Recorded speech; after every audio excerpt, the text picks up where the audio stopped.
Hello and welcome to the 500 Workshop. Today we're going to be fitting new fuel pipes on our 500L.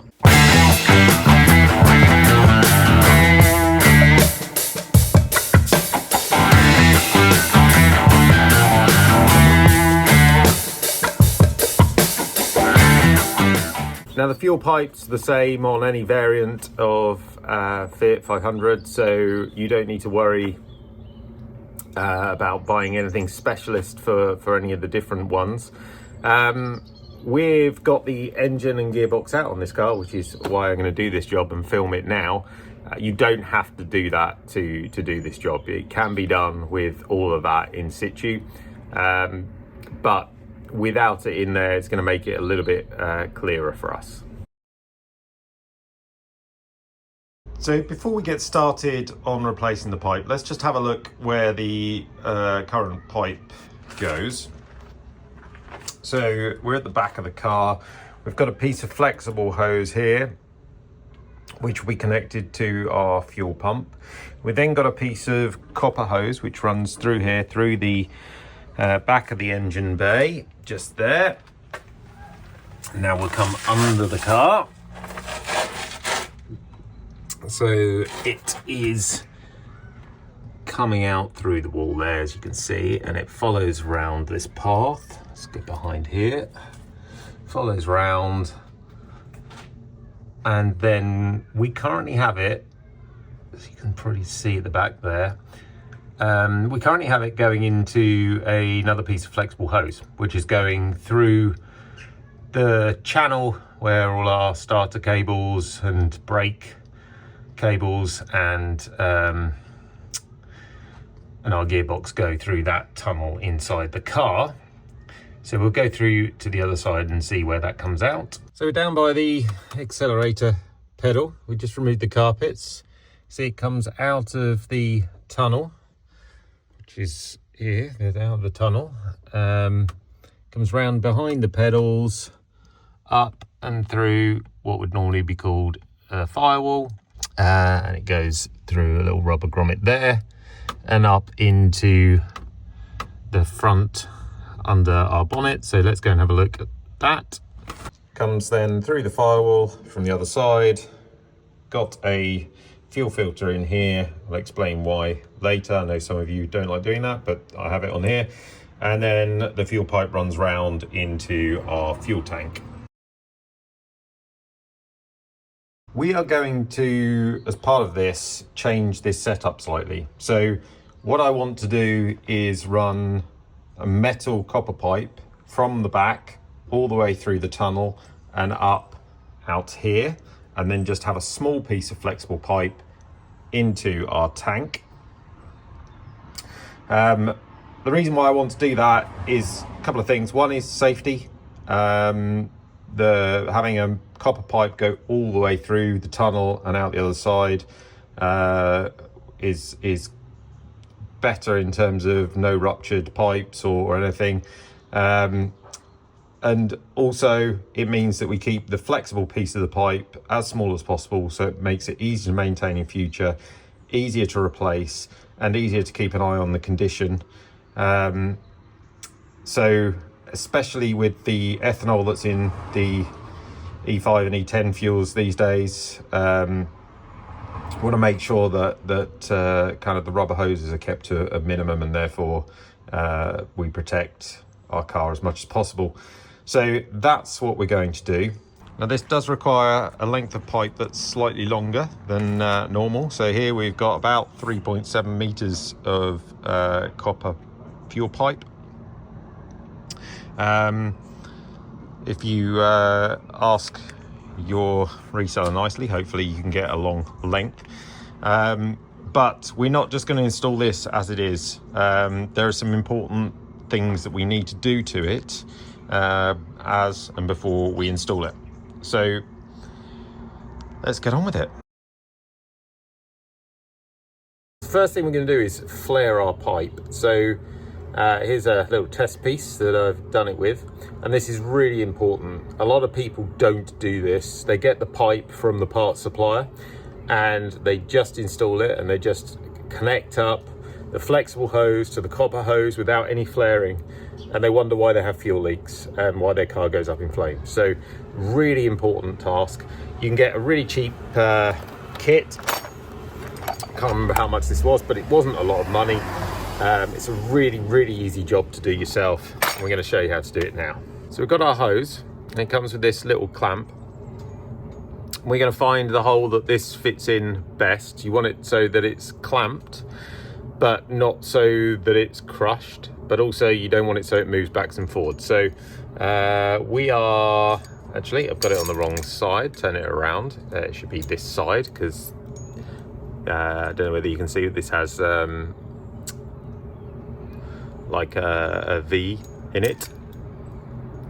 And we want the end of the pipe to stick out around about 0.5 millimeter to 1 millimeter. So it just needs to be poking out the end there. Then we can clamp this down so it doesn't move. Clamp both ends.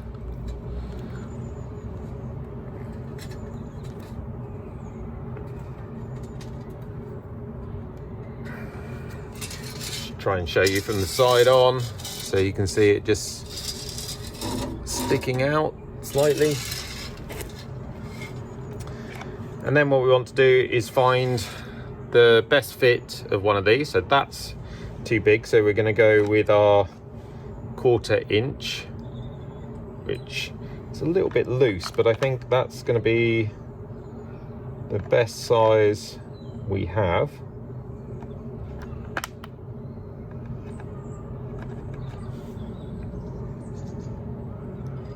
So we're going to put that in the end like that. And then we have our clamp here, which we'll put over the end.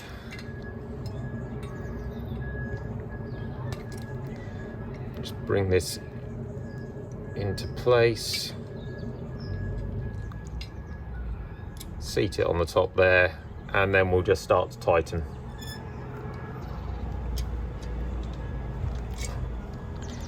I'm going to do it so it's all the way down.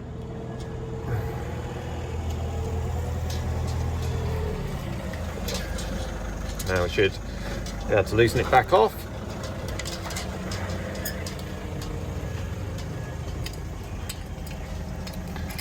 Take it back over. Take it out of our frame.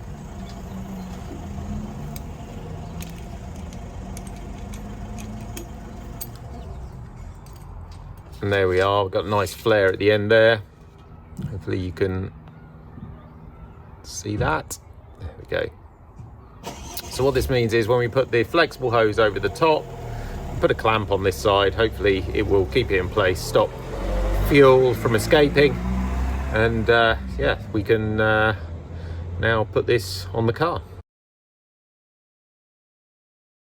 Now we have only flared the one side of the pipe at the moment. We'll flare the other end later, once we've worked out the exact length that we're looking for.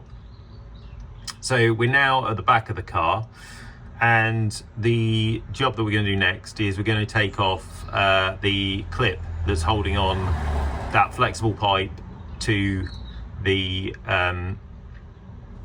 hard copper pipe just at the back there. So that's what we'll do next with the screwdriver flathead.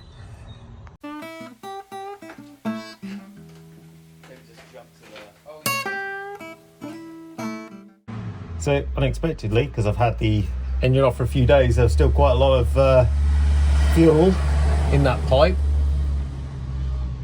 So next step, get cleaned up, clean up the floor, and then we can move on to trying to get the new pipe through the tunnel.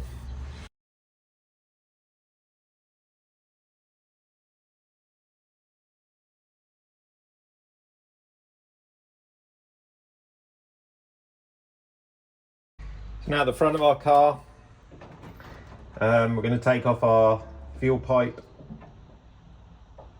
from the fuel tank.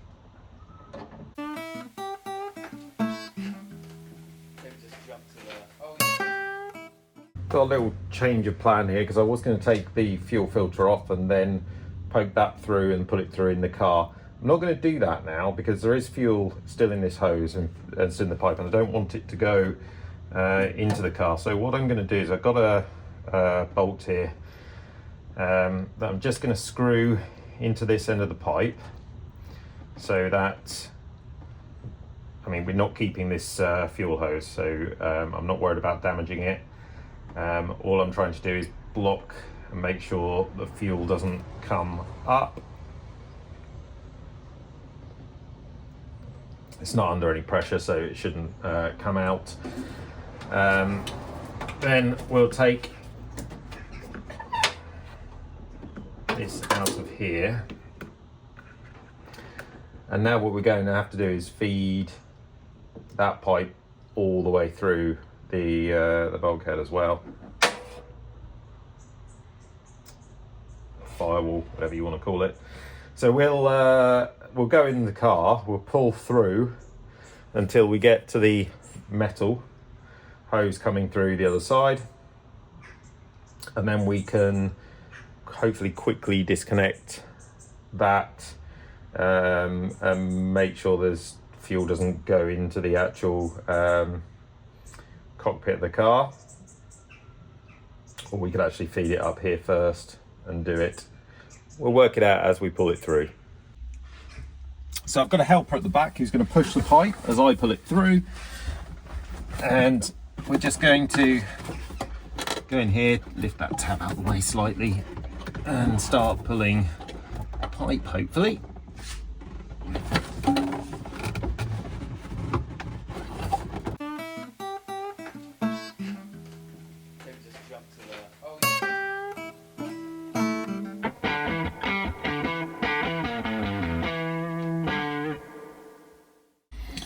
So it's very tight in there with the pipe. The flexible hose is very tight, but we're now out and through the other side.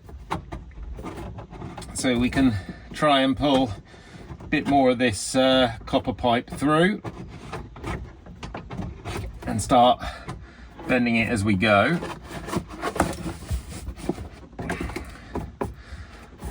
So we need to get it underneath these. I don't want to put too tight a bend in it, but we need to get it underneath the pedals here. So we're just going to push it under there a bit.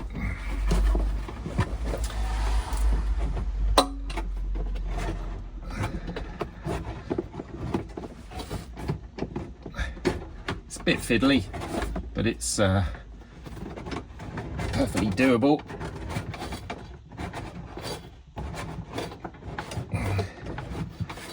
Go, got enough pipe now to hopefully push it down behind the clips down here. I'll do a bit of a close-up afterwards so you can see it better. So put it down there. I need to pull some more through now.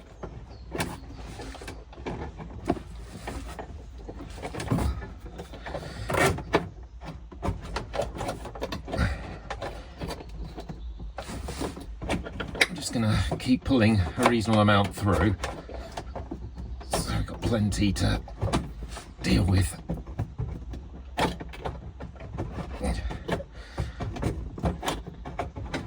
It is a bit inch by inch.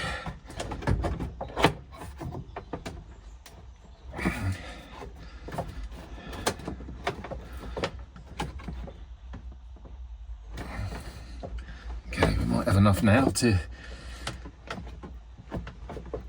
hopefully pull it up and through. So just going to go out the other side and just start pulling some of that cable through the firewall.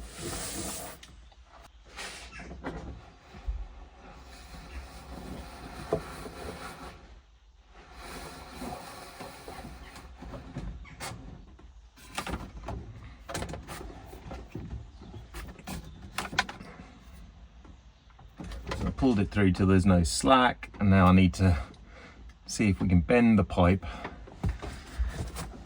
back round so that it goes now through the firewall. All the time being conscious not to actually try and damage the pipe.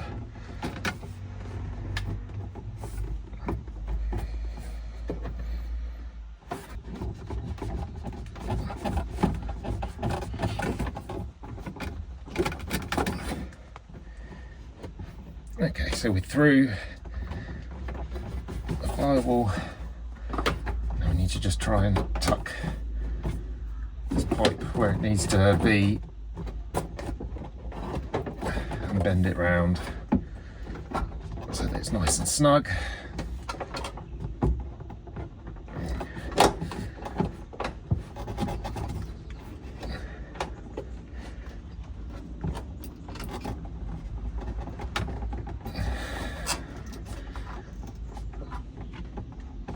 Now, ideally, we'd have a rubber grommet where it comes through the firewall here. I will have to order some because I don't actually have any here today. But that should be something which you can easily fit once it arrives. And now we can take this side of the fuel hose off and hopefully dispose of the old fuel hose. We can then get some new fuel hose, connect up to our fuel tank. We will put a filter in. Now, the reason why I put a filter in is because you never know what's in the tank. There is a filter on the other end of the pickup here, but my experience from actually looking at some of those filters are that they have degraded over time or are not in particularly good quality. And so I like to put a filter here to make sure nothing is running through the car all the way to the fuel pump. I can check and it's nice and clean. I can also then check the fuel is being picked up from the tank. So it's a diagnostic feature as well as a fuel cleaning piece. And that's the reason why I run it. Perfectly safe in this area, as long as you've flared the hose, you're using the right clips and everything is where it needs to be. So we'll take off this pipe and then we'll go to the back of the car. Now at the back of the car, still got a nice length of fuel hose here to play with, so that's good. And what we now need to do is take the old fuel pipe that we had out and then bend the new fuel pipe around and into position. With the old fuel pipe, we should just be able to, there's a load of tags like this one. Hopefully you can see that there. Just hold the pipe in place nicely. So just going to go under the car and just make sure those are disconnected. Just hopefully you should bend back. Might need a screwdriver just to help me save cutting myself on that. So I'm just going to prise this apart.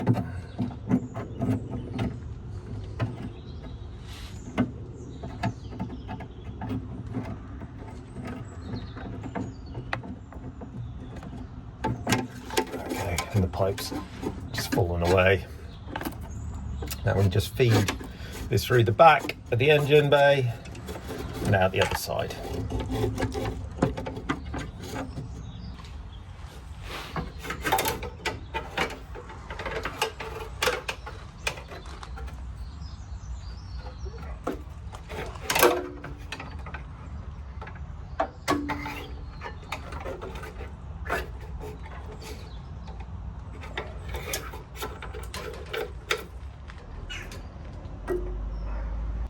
With our new copper pipe, I've just kind of made it into a bit of more of a circle so I can get it back behind here, and then I'm going to feed it through this hole up here first of all,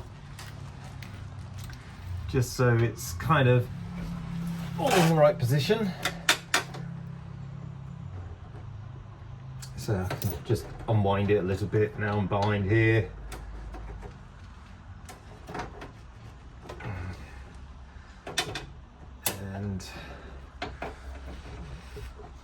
I don't want to over thread it or twist it too much. So we'll just wind it slowly and nicely.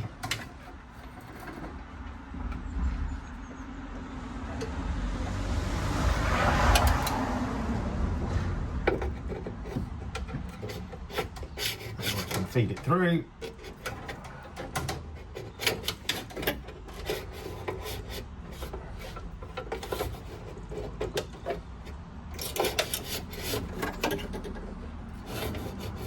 What we need to make sure we're not doing is pulling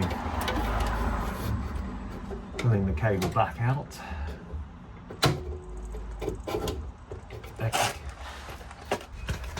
So now we can start to try and manipulate the pipe and get it into the clips up the top where it should run.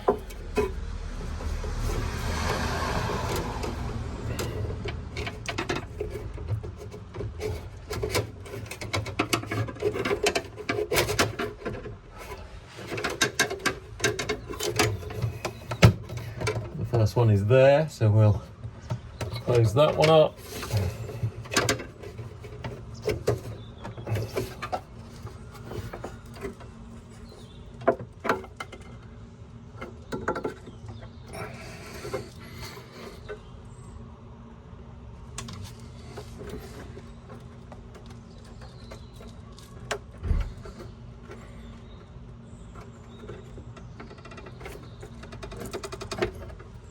Just checked inside the car again and at the front to make sure all the copper pipe hadn't moved and it was all good.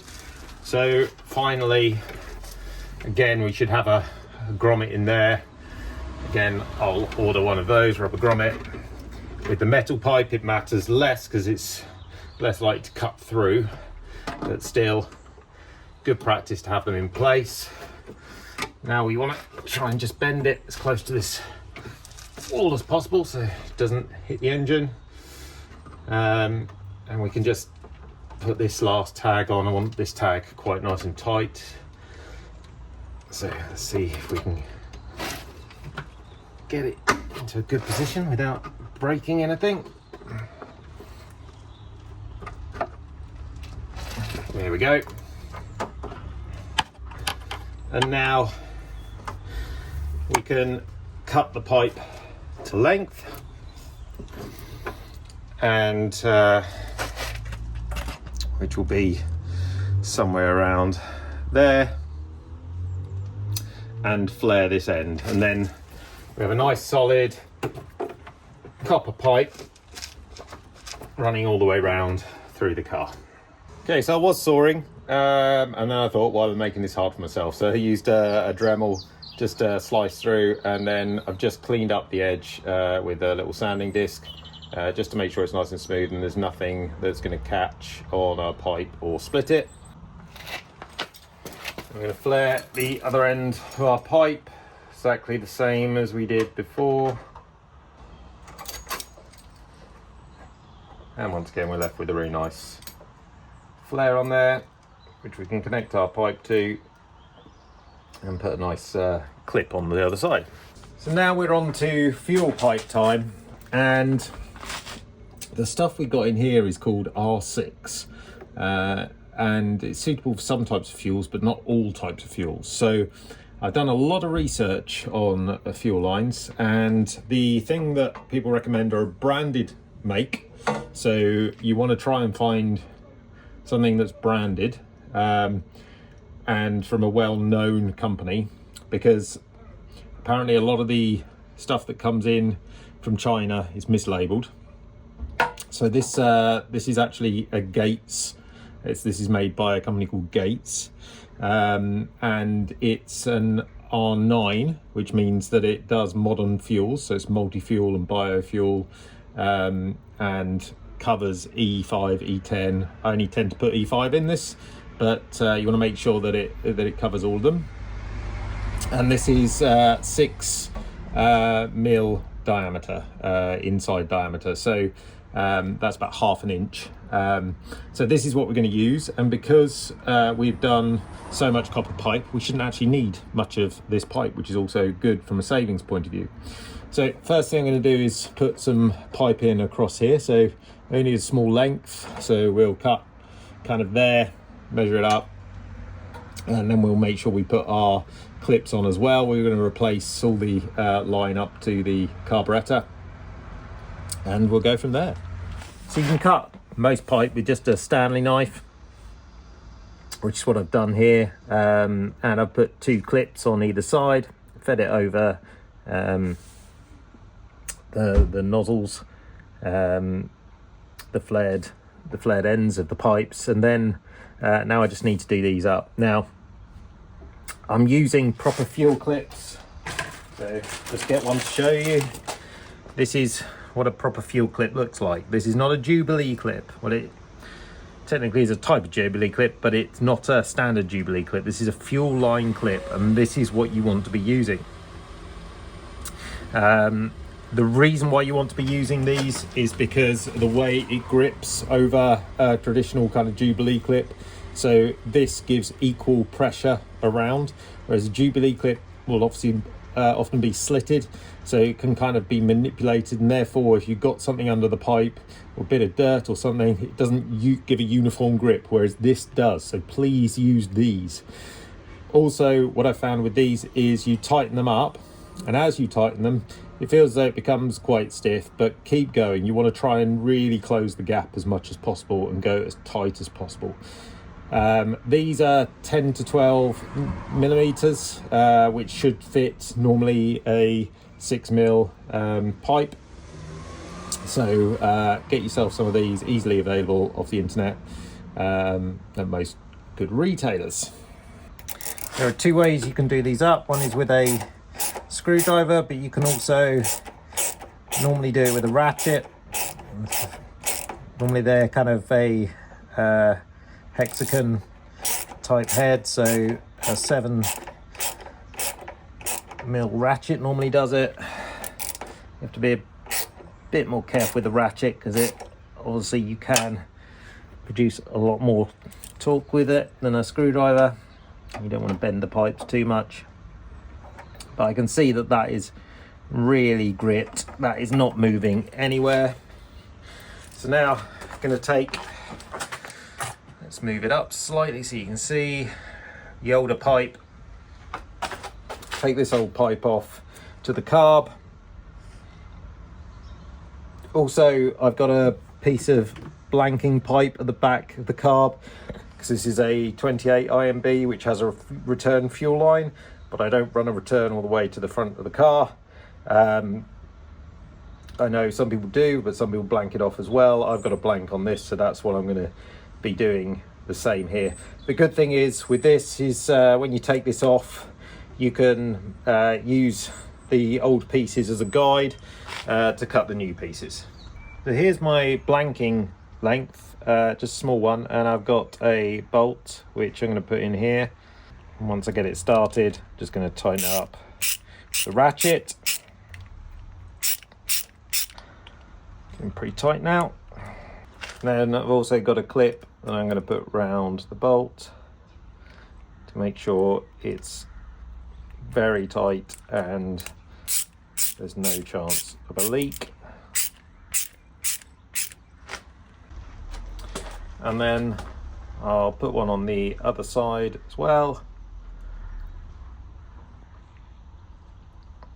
Which way around do I want it? I want it this way around. Now I can slide that on to the pipe off the carb and then do that up. Here we have our new pipes installed at the rear, all the way into the carb, and I'll take you around and show you the blanking on that side there. It just sits there. So many of you will say, hey, don't put the fuel filter in, it causes fires, etc. Well, check out a video I've done on that. I believe that it's perfectly safe to have there. Also, I've been speaking to Steph at Peretti, his business in London, been running for 65 years, looking after Classic Fiat 500s. That's pretty much their purpose in life, and they also install one of these just here. I was speaking to Steph the other day. The reason why they do that is to make sure the fuel's clean for one, but also it's good for investigation and ruling out when you've got fuel problems or pickup issues and stuff. You can actually see whether the fuel's running through or not. So that's where he puts them, that's where he runs them, and that's where I run mine. Ultimately, you need to make sure you've got the right fuel hose, you've got the right clips. This is nowhere near the heat of the engine. Like I said, check out my other video which shows kind of the heat and the circulation of that heat. So I believe it's perfectly safe to have that there.